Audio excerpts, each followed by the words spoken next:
It is October 19th, 2021. My name is John Harry. I'm the Collections and Digitization Specialist at the Milwaukee County Historical Society.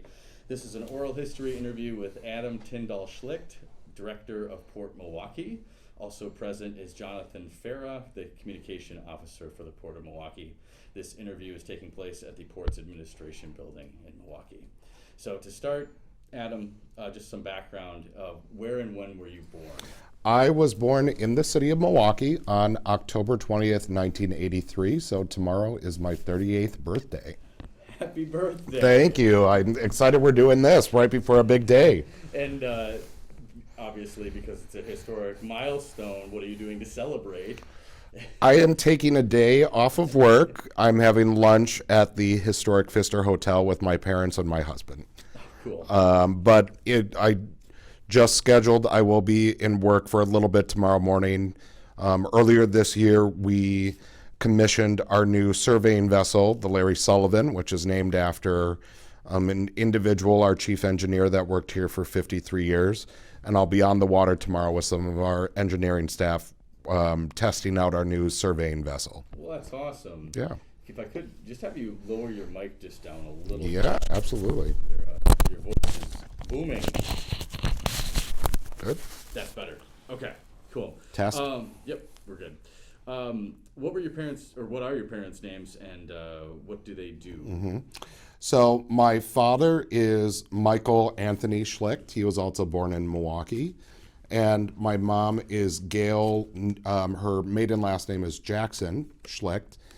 She was born at the naval base in Illinois, Great Lakes.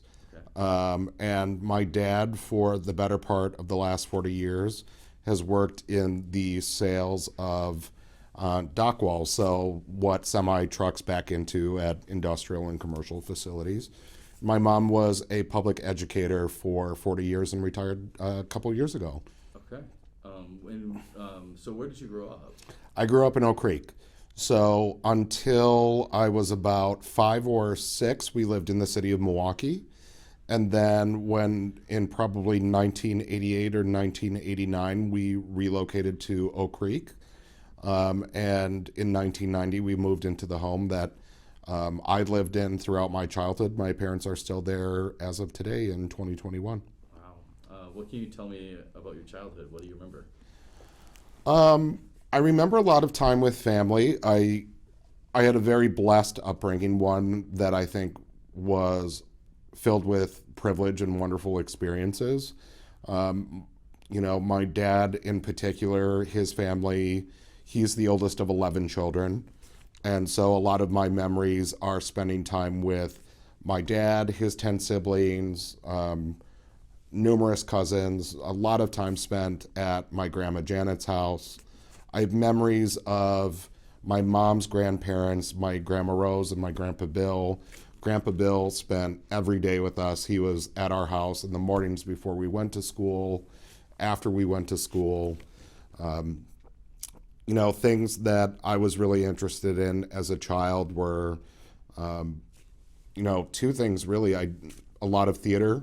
So probably from the age of 6 until I was 18, I spent a lot of time in high school and outside of school doing plays and musicals. And then student government and student council were pretty much my two main hobbies.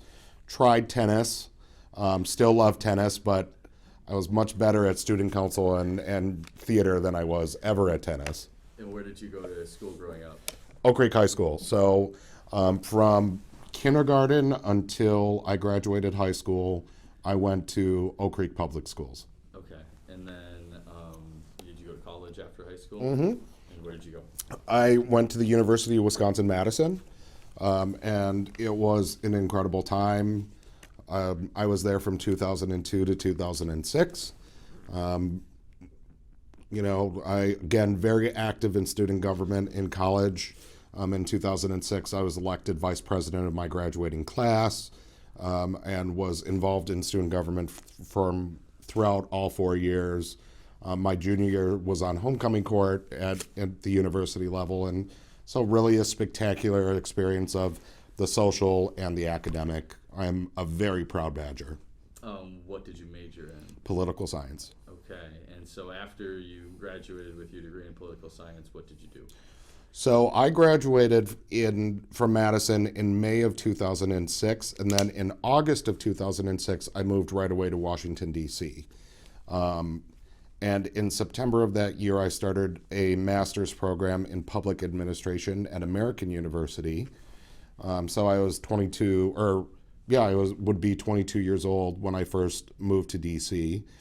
And spent 2 years in a master's program there, and then entered into my career. Really, the first full-time serious job that I had was soon after finishing my master's when I joined the U.S. Department of Transportation. And what was your title? I think I was a management analyst. I was hired for a program that no longer exists called the U.S. DOT Career Residency Program, which was sort of a variant on the U.S. government. To this day has a program called the Presidential Management Fellowship, and DOT offered an internal version of that. So I was hired as a DOT career resident, and that was the start of over 10 years of federal service. Oh, wow. And so what made you come back to Milwaukee? A desire, well, I will tell you this, it was at the invitation of Mayor Tom Barrett. While I was at USDOT, really the last sort of 8 years I was at DOT, working for a small part of the U.S. government that works on Great Lakes policy issues, which was then called the St. Lawrence Seaway Development Corporation. And over the 8 years that I was with the Seaways, again, starting as a GS9 management analyst, moving towards a GS13, I became the Great Lakes International Trade representative for the Seaway, and really came into this passion for Great Lakes policy issues, and had developed expertise. So in 2018, I received a call from Mayor Barrett asking if I would come home and lead Milwaukee's port, and I've been here ever since. So talk to me about that, what that phone call is like. Mm-hmm. It's a big, is that a big jump going from the federal government to running an operation like this? In many ways, it's been different. In many ways, it's been the same. I was very excited to come home and bring, 10 years of federal expertise on Great Lakes policy issues to inform the operation of our port. And it has been a change, right? I went from managing a small international trade office to managing the port and a team of 20 that generates over $100 million a year in economic impact. So it has been a change, but a welcome change. Part of the reason why I was so keen to come back to Milwaukee at the mayor's invitation was to bring my skills and my passion for Great Lakes and try to push our port into its next chapter. And I have to say, over the last 3 years, I think we've been accomplishing that. Cool. Did you like see that coming, or did you like one day just get a call from Mayor Barrett and you're like, here it is? No, it was quite the opposite, right? I did not expect it. In fact, my husband, his name is Aaron, I also refer to him as AJ. We had just signed for a new apartment, and at that time I was working for the U.S. government in Cleveland with the Great Lakes International Trade Office, and we had just signed for a new apartment in just west of downtown Cleveland, had put in new carpet, we're painting walls when the call came. So we still had boxes unpacked at our apartment when I got the call from the mayor. We anticipated that we were committing long-term to Cleveland. The opportunity to come back to Milwaukee was completely unexpected and very welcome. Cool. You mentioned your husband, to kind of digress from your career for a second. Your wedding got covered by the New York Times? It did. How do you know that? Yes, it did. It did indeed. So that doesn't happen to most people. Mm-hmm. That's pretty cool. What was that? How did that come about? What was that experience like? So the way I remember it was Again, we're in the middle of the COVID-19 pandemic. And we were married during COVID-19. And we had big plans of throwing a 300-person wedding, the Big Bash.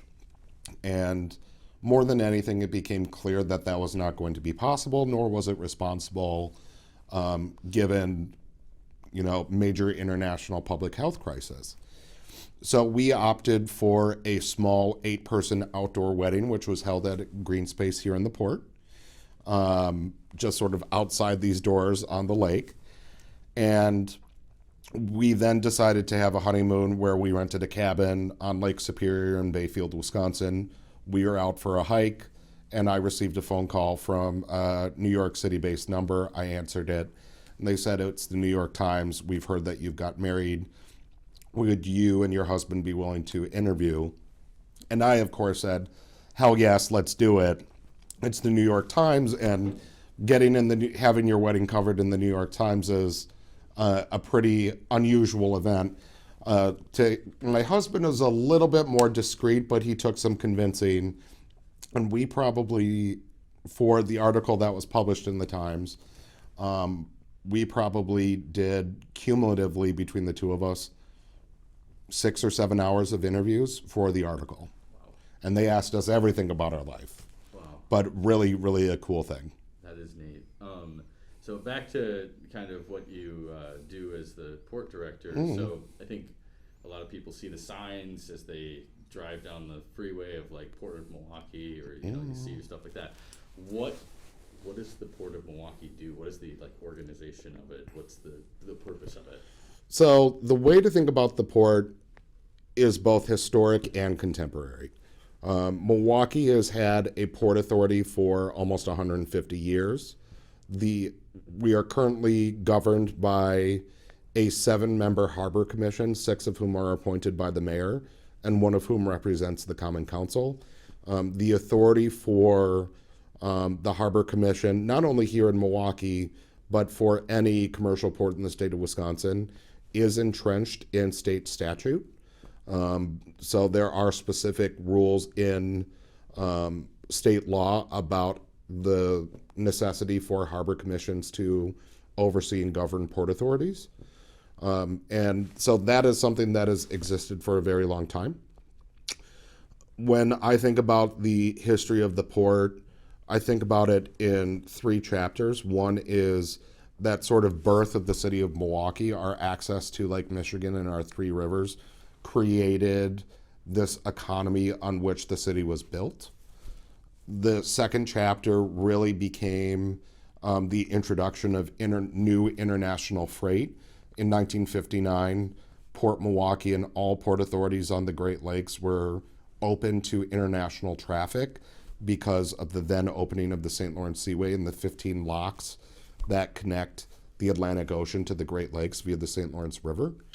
And I would dare submit that we are entering a 3rd chapter in which we are pressing forward with new opportunities, new ideas, and new concepts about how do we leverage our international and domestic connectivity to continually make an economic impact through the multimodal handling of freight via ships, via rail, and certainly via truck, but doing so in a much more environmentally sophisticated way than probably would have been done 150 years ago. Sure. So then to kind of zoom in a little further is what is your job? What does that entail? So as port director, I oversee the port. Again, we have 20 people that are City of Milwaukee employees, including myself, that work in this building, our administration building. And there's probably on a given day another 500 to 600 employees that work on our commercial facilities here at Jones Island, also known as the Port's South Harbor Tract, just north of Bayview, south of downtown. My job is overall executive administration, budget, staffing, working with the Board of Harbor Commissioners, executing the mayor and the Common Council's policies for the port in the city of Milwaukee, customer management, both domestic and international.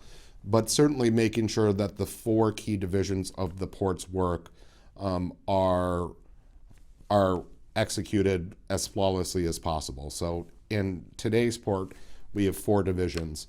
One is our international trade and marketing division that helps with business development. Two is our engineering division, which plans and executes major rehabilitation projects for all of the capital assets that we have. Three is our operations team that is making sure that those capital assets are actually operating and that freight that is coming into the port via rail or coming off of ships is handled safely and securely. And then the fourth piece is our finance and administration team that makes sure that our accounting and budgetary processes are up to snuff with all local, state, and federal requirement. Okay.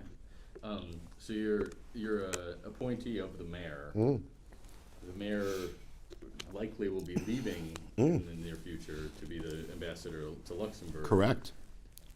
Does the new mayor get to appoint a new director of the port? Yes. Are you limited by the mayor, or is it often that, I guess what I'm asking is, with a new mayor, will there be a new port director? There could be. Okay. And I do have to submit that. I mean, when you take this job as a political appointment or any job for any elected officer as their political appointee, you serve at their pleasure.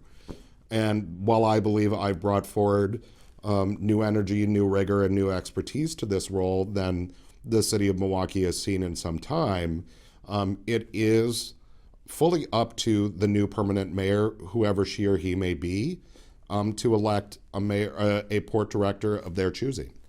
I am very hopeful that history will prove that during this time of transition, again, it's really unique at this time in Milwaukee's history. We've had three mayors over the course of decades. Mayor Tom Barrett, who I feel privileged to have worked for and who brought me into this position, has served as our mayor for 20 years almost. And whoever our next mayor is, I hope that my work speaks for itself and that he or she will ask me to stay on and continue doing this work during their administration and behalf of the city of Milwaukee. I think the expertise and the record of performance that I've demonstrated in my first 3 years is compelling. What is it about working with like water resources that draws you in? What do you like about it? I will say this job has really surprised me. No one wakes up and says, I want to be a port director. And maybe there are children out there that this notion of the connection to the water or connection to a transportation career really does compel them, and that's something that they have since day one. I was not one of those people. But what I found, especially in the Great Lakes community and Great Lakes transportation and Great Lakes shipping, there's two pieces that keep me going. One is the fresh water. The Great Lakes are some of the most important assets of this world. And during this time where we are having conversations every day about the global impact of climate change, preparing, trying to prepare our lives and our infrastructure for the impact of climate change through the lens of coastal resiliency, the challenge and the historic importance of making sure that this port will operate 50 years from now is something that really motivates me. And especially through that lens of doing this work that's of great economic importance and great importance to moving freight safely and efficiently, but doing so with an eye towards love and respect for the fresh water of the Great Lakes is something that I think is really, really great about my job. But more importantly, I have one of the great jobs. Working on the Great Lakes, there is a sense of community, port to port, pilot to captain, longshoreman to deckhand, that I don't see in a lot of other industries. And being a part of that as a port director has been really, really great. what do you think is the biggest challenges that the port will see in the both near and long term? I think the answer is the same thing, which is sustaining port operations through strategic capital investment, given the very real threat of climate change.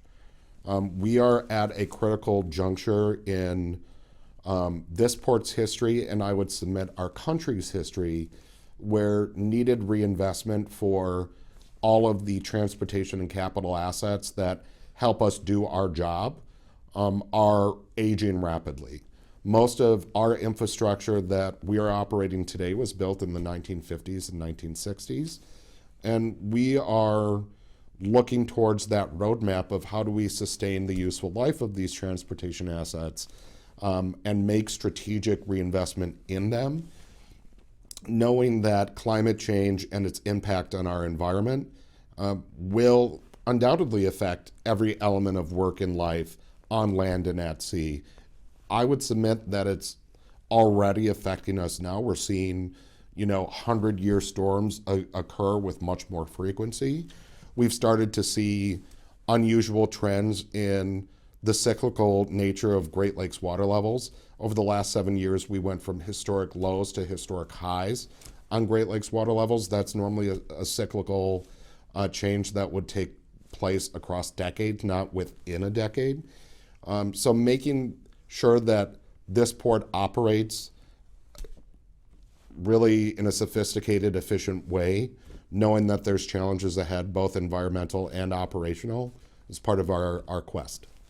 A quick question about COVID. How has it affected your job, but also the shipping industry as a whole?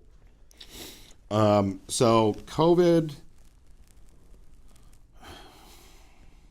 I don't want to sugarcoat it. I mean, for anyone that sees this video decades from now, COVID has been really, really difficult.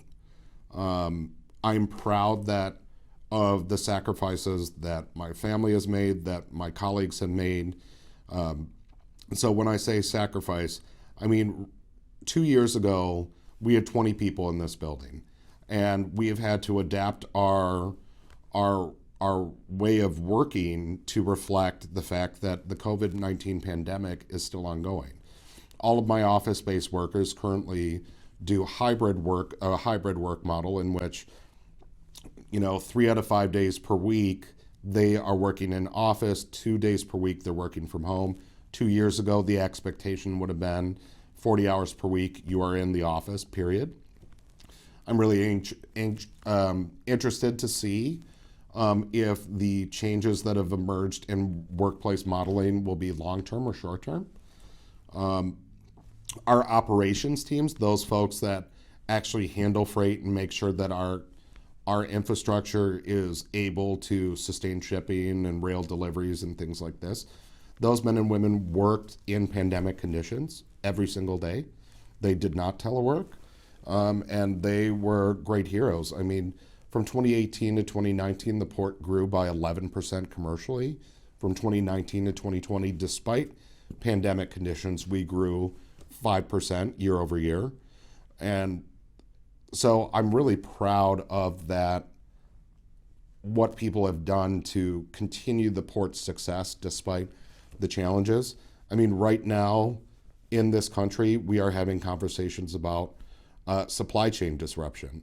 There are vessels, scores of vessels that are currently docked outside of U.S. megaports like LA and Long Beach that cannot bring those containers to the dock, and as a result, our supply chain throughout North America feels really constricted. This has been a hot topic really over, I would argue, the last couple weeks. It's risen to the forefront of major news, and we're seeing some of that impact here, and we're trying to resolve it, working with our partners across local, state, and federal government to figure out solutions. How can we leverage a medium-sized port like Port Milwaukee to help, adjust the supply chain and be a relief valve, and ideally release some of this constriction that's happening in the supply chain right now because of COVID.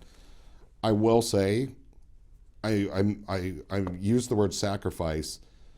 It was hard. I mean, for my husband is a nurse and treated COVID-19 patients.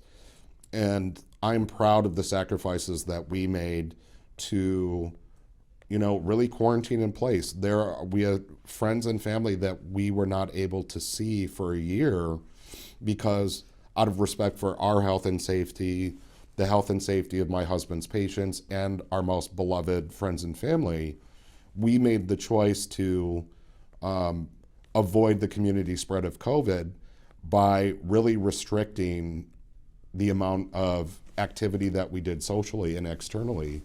And it was really hard, but do I feel like we made our contribution to try to stop this pandemic from elongating itself? Yes. One more question. We are a historical society. We have artifact collections. We put on exhibitions, like the one coming up about water. But if down the road in the future there was going to be an Adam Tindall-Schlicht portion of an exhibit, what object would you pick to represent your life?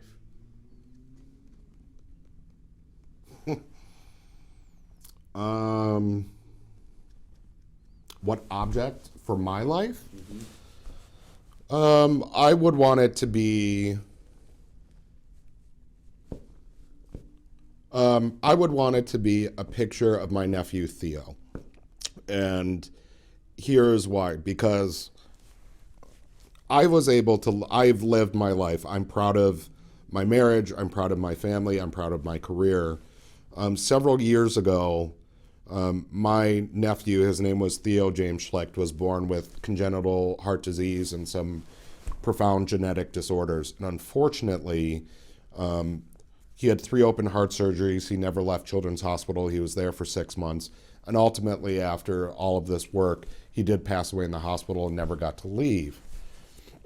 And he really, to this day, I think is an inspiration to me and my family. And I do try to think about what would he have accomplished and what is the world that he would have seen had he been able to live. And so if I were to leave something, it would probably be a picture of Theo, just so people know that there was this 6-month-old baby that had an impact on my life and many other lives because he lived and because he existed and because he went through a profound medical struggle and fought as hard as he could, but was a really, really special kind of guy. All right. Well, that's all I have, unless you have anything that you think I missed. I would say this. I mean, if someone is looking at this video 20 or 30, 40 years ago, I'm going to say 2 things. One, it is very unique that I, as a gay man, am a port director at age 37. I'm about to be 38 tomorrow. And I hope that if someone sees this video years from now, that this notion that someone of my sexual orientation or background would not be such a shock that I could be, or someone like me could be, a transportation executive. And I think that I try to live as an example, and I talk openly about my sexuality in my professional career, because I still think, despite the community, that Great Lakes shipping and transportation still feels in many ways like this career choice, or this industry where it's basically like 65-year-old straight white guys that run the whole damn thing. And I think we're in a really interesting precipice of this industry turning that corner, where different types of voices and different types of people are coming into the field. And I hope that if someone sees this video, you can look back and does see this time in Great Lakes maritime history as a corner, or as that turning point where our industry really unfolded itself to the expertise of all different types of people. And second, a little bit less seriously, one thing that we have worked on very, very hard over the last 3 years, and even before I became port director, was bringing in more international cruise ships to the port. In addition to our commercial work, I've talked a lot about the freight side, and I hope that the history books show that that effort was successful. I mean, here at Port Milwaukee for decades, we had the SS Badger, which is now a historic museum, which is kept at the Port of Muskegon. Our ferry service for the last 17 years has been the Lake Express, which runs between Milwaukee and Muskegon. So that's the contemporary version of the Badger. But this international cruise activity that we've been working to develop, I really hope that history shows that we're successful, and maybe we will be. Cool. All right. Well, thank you so much for the interview. Thank you so much.